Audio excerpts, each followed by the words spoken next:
La belle histoire continue entre Emilien et les 12 coups de midi.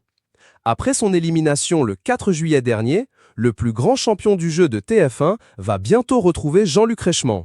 Emilien, de retour dans les 12 coups, après avoir déjà participé le 12 juillet dernier au Combat des Maîtres, un duel l'opposant à Xavier, une autre légende du jeu qui a quitté le jeu en 2013 avec 76 participations au compteur et plus de 335 000 € de gains, Emilien sera de retour en prime time sur TF1 le vendredi 22 août prochain.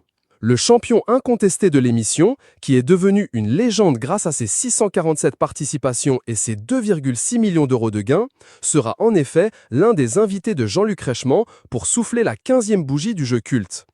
Et comme dans tous les grands anniversaires, Jean-Luc Reichmann a invité des chouchous.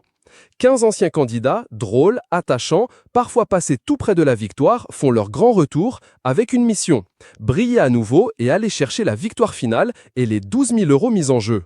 Mais cette fois, ils ne seront pas seuls. Ils devront former un binôme avec l'un des 6 plus grands maîtres de midi de l'histoire, qui mettra toute sa culture, son savoir et son expérience à leur service, annonce ainsi TF1 dans un communiqué.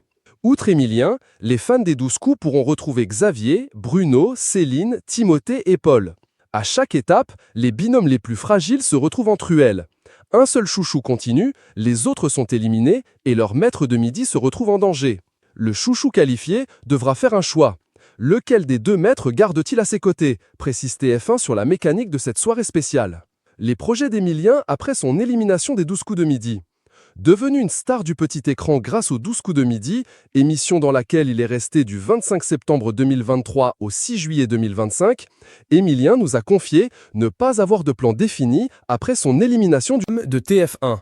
Je vais juste essayer d'en faire les choses bien, plutôt calmement, et puis d'en profiter tranquillement. Et en même temps, ça assure un certain confort et une certaine liberté qui sont indéniablement des choses pour lesquelles je suis extrêmement chanceux aujourd'hui. Je sais que je me laisse une année avant de reprendre les cours.